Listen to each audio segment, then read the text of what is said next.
Assalamualaikum warahmatullahi wabarakatuh. Perkenalkan, nama saya Desmalia. Nama saya Eni Lestiorini. Nama saya Misbahul Umam. Nama saya Mary. Saya Ibu Warsini.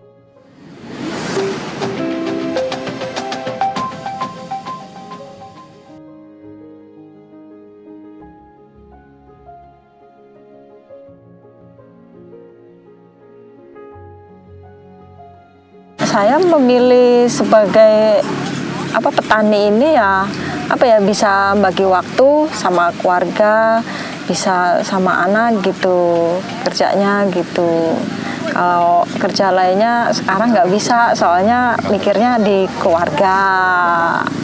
Saya ini tipe mungkin seorang yang segala sesuatu itu ingin dicoba.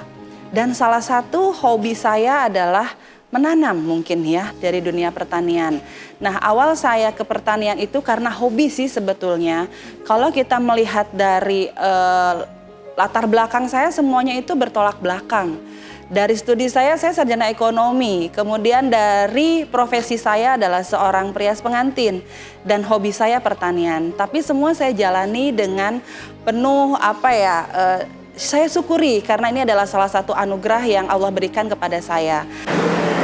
Dari kecil, yang perlu diketahui sebelumnya sih, usaha ini sebetulnya usaha yang sifatnya turun-temurun. Dari ayah saya dulu memang sudah menekuti bidang ini. Jadi dari kecil kami sudah dibiasakan untuk belajar, untuk mengenali bidang ini. Saya bisa terjun dimulai tahun 99. Saya ini pulang dari kuliah. Terus saya melanjutkan usaha papa mama saya. Ya. Kalau saya sih sebenarnya dari SMP juga udah biasa bantu toko ya, sudah biasa lah lihat papa mama saya jualan pertanian. Awalnya saya itu sebagai petani jagung, awalnya jagung manis. Ya bantu suami lah. Ya sebagai ibu rumah tangga, saya juga bekerja di sebuah pabrik. Terus lama-kelamaan ini ada jagung lah yang dari pihak Panah Merah, dari PT Panah Merah itu sendiri memberikan kami sampel lah untuk bisa berinovasi. Tantangan bertani itu ya susahnya waktu nyiram nggak ada air. Kedua, waktu panen bebarengan sama pindah tanam itu harus ya ada bantuan gitu. Kenapa itu? Emang harus seperti itu bagusnya. Kalau pupuknya ditabur ya nggak jadi, gagal, kurang gitu loh. Jadi nggak rata, ratanya yaitu dengan pupuk siram gitu. Jadi kena semua gitu. Untuk secara penjualan memang tantangannya yaitu banyak saingannya ya.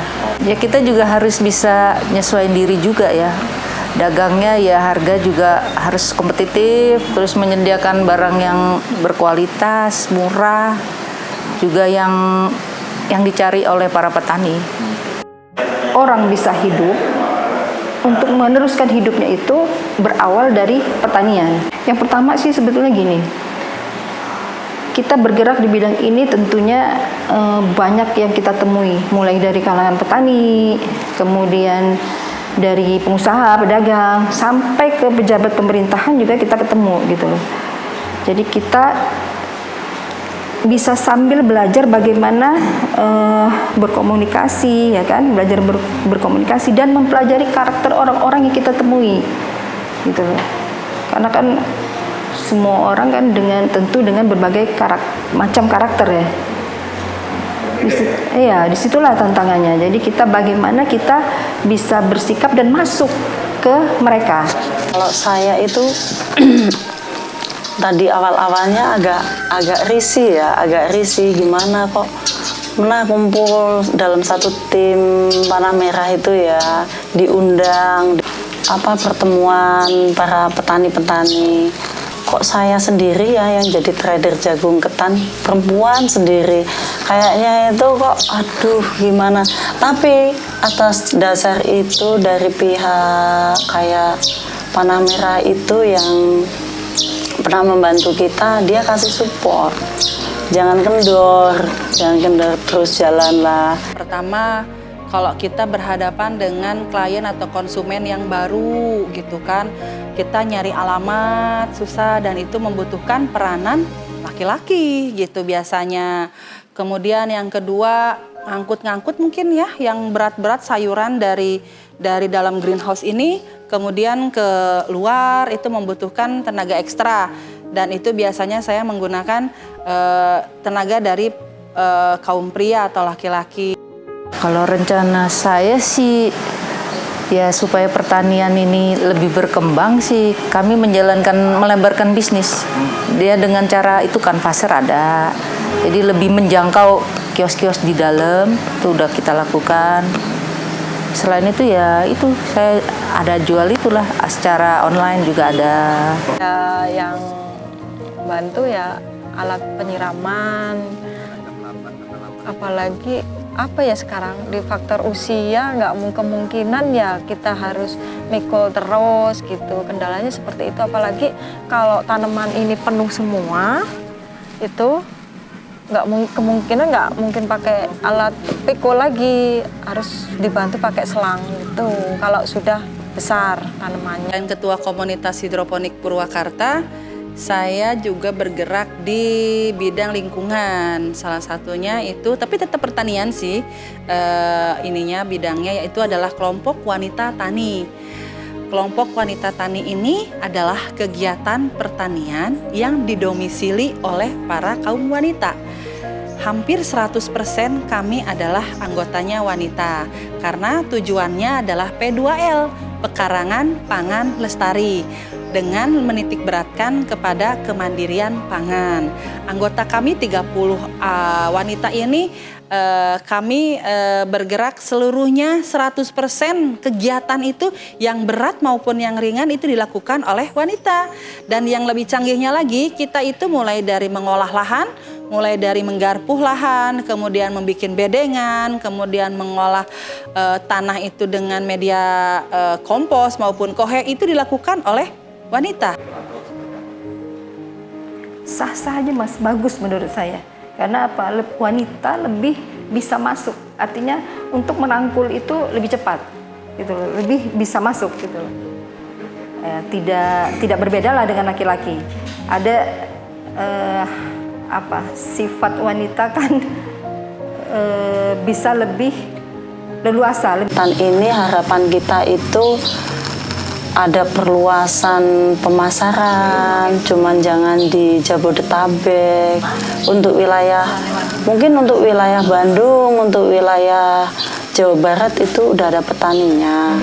Cuman harapan saya itu kalau bisa itu jagung ketan ini dari pihak Warna Merah itu khususkan untuk wilayah Lampung.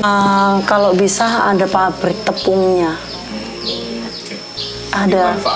Iya, jadi kita itu bukan hanya makan ketika jagung ini masih muda, ketika jagung ini baru petik dimakan enak sekali. Pengennya saya itu konsumen itu tahu bahwa jagung ini bisa dijadikan tepung untuk pembuatan produk-produk mereka di rumah tangga seperti kues dan sebagainya. Jadi kan intinya jagung ketan ini fungsinya banyak gitu loh. Harapan saya kayak gitu. Jadi untuk kayak saya itu terjunnya di bidang pertanian, di bidang pengepulan ini jagung ketan. Ibu-ibu rumah tangga yang lainnya itu maunya saya itu ada sejenis jagung pulut ini yang tepungnya itu bisa dibikin untuk usaha mereka di industri rumah tangga. Itu.